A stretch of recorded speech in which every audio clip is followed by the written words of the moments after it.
প্রিয় ছাত্রছাত্রীবৃন্দ, আমার চ্যানেলে তোমাদের সকলকে স্বাগত জানাই।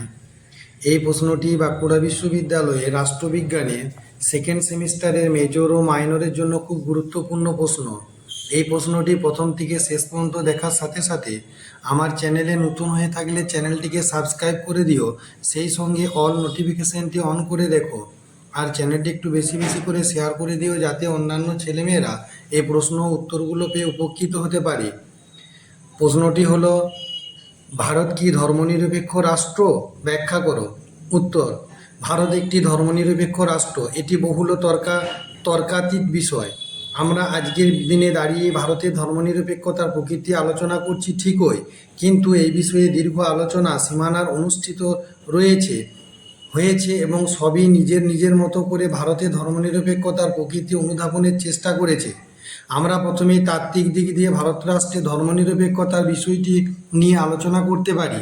ধর্মনিরপেক্ষতা শব্দটির মধ্য দিয়ে এমন একটি বিষয় বোঝানো হয় যার সাথে ধর্মের কোনো সম্পর্ক থাকে না, অর্থাৎ ধর্মনিরপেক্ষতা বলতে ধর্মের সাথে সম্পর্কহীনতাকে বোঝায়। পাশ্চাত্য অর্থে ধর্মনিরপেক্ষতা বলতে এই বিষয়টিকে বোঝানো হয়, কিন্তু এই অর্থে ভারতকে ধর্মনিরপেক্ষ বলা যায় না। ভারতের সংবিধানে প্রস্তাবনায় ভারতকে ধর্মনিরপেক্ষ রাষ্ট্র হিসেবে বর্ণনা করা হয়েছে, যার অর্থ হলো ভারত রাষ্ট্রের নিজস্ব কোনো ধর্ম অর্থ নেই। এখানে রাষ্ট্র কোনো বিশেষ ধর্মকে সাহায্য বা সমর্থন করে না। রাষ্ট্র ধর্মের ক্ষেত্রে নিরপেক্ষ অবস্থান করে, এমনকি রাষ্ট্র ধর্মের সঙ্গে কাউকে কোনো সুযোগ সুবিধা থেকে বঞ্চিত করতে পারে না। এখানে প্রত্যেকেই নিজের মতো করে ধর্মের মূল্যবোধ প্রচার ধর্মগ্রহণ করতে পারে। এছাড়াও ভারতীয় সংবিধানের 25 থেকে 28 নম্বর ধারায় প্রতিটি নাগরিকের ধর্মীয় স্বাধীনতার অধিকার স্বীকার করার মধ্য দিয়ে ভারতে ধর্মনিরপেক্ষতার প্রকৃতি স্পষ্ট হয়েছে। সংবিধানে ভারতকে ধর্মনিরপেক্ষ রাষ্ট্র বলা হলেও সত্যি ভারত কি ধর্মনিরপেক্ষ রাষ্ট্র? এই প্রশ্নে উত্তরে বলা যায়, শর্ত সাপেক্ষ ভারত ধর্মনিরপেক্ষ রাষ্ট্র।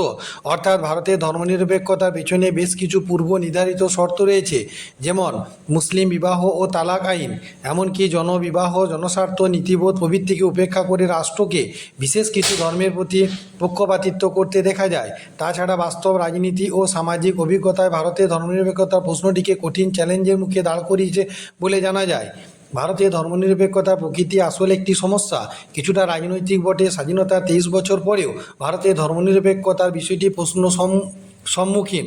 ভারতের ধর্মনিরপেক্ষতার পথে যেসব সমস্যা রয়েছে সেগুলি নিম্নলিখিতভাবে আলোচনা করা যেতে পারে, যথা: 1 নম্বর, অভিন্ন দেওয়ানি বিধির অভাব। বৈচিত্র্যময় ও বহু ধর্মাবলম্বী ভারতের একটি অন্যতম সমস্যা হলো একটি অভিন্ন দেওয়ানি বিধির অভাব, যে কারণে স্বাধীনতার এত বছর পরেও ভারতের মধ্যে জাতীয় পরিচিতির অভাব রয়েছে, যার ফলে আমরা প্রথমে হিন্দু বা মুসলমান বা খ্রিস্টান এবং পরে ভারতীয় পরিচয় বেশি পছন্দ করি। 2 নম্বর, রাজনীতি ও ধর্মের মধ্যে গভীর সম্পর্ক। রাজনীতির অর্থ হলো ক্ষমতা, কিন্তু এই ক্ষমতা অর্জন ও নিজেদের চরিতার্থ করার জন্য ভারতের রাজনৈতিক দলগুলি ধর্মীয় জাতপাতের প্রভৃতিকে রাজনীতি করতে পিছু পা হয় না। কি বাম কি ডান, প্রত্যেককে নির্বাচনের পর নিজেদের অনুকূলে নিয়ে আসার জন্য ধর্মকে নিয়ে বিভৎস রাজনীতি করতেও দ্বিধাবোধ করে না।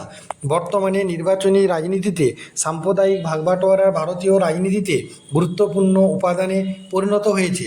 তাই স্বাভাবিকভাবেই ভারতের ধর্মনিরপেক্ষতার দূরস্থ। 3 নম্বর, ন্যায়সঙ্গত অর্থনৈতিক সম্পদের বন্টনের অভাব।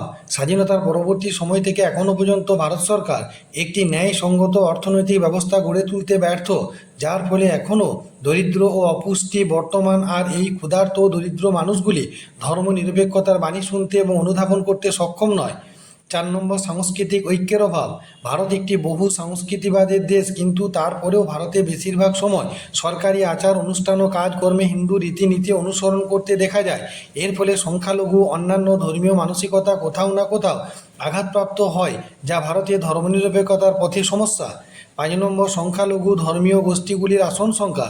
সরকারি চাকরি, কর্মসংস্থান, আইন প্রণয়ন, শিক্ষা সমস্ত ক্ষেত্রে সংখ্যালঘু অন্যান্য সমস্ত ধর্মের মানুষ ভারতীয় সমাজে বৈষম্যের শিকার হয় বলে তারা দাবি করে, এবং সমস্ত ক্ষেত্রে হিন্দু আধিপত্যের দাবি তাদের সংখ্যা ভারতের ধর্মনিরপেক্ষতার পথে প্রধান বাধা হয়ে দাঁড়িয়েছে। 6 নম্বর, প্রকৃত ধর্মীয় শিক্ষার অভাব। ভারতীয় সমাজে সমস্ত ধর্মের কিছু কিছু মানুষের মধ্যে ধর্মের প্রতি অন্ধবিশ্বাস ভারতের ধর্মনিরপেক্ষতার পথকে আটকে দিয়েছে। তাছাড়া মৌলবাদ হিন্দুবাদ প্রচার করে কিছু ধর্মীয় গুরু যেভাবে সমাজে ধর্মীয় অসহিষ্ণুতার বাণী ছাড়ায় তা আটকানো দরকার।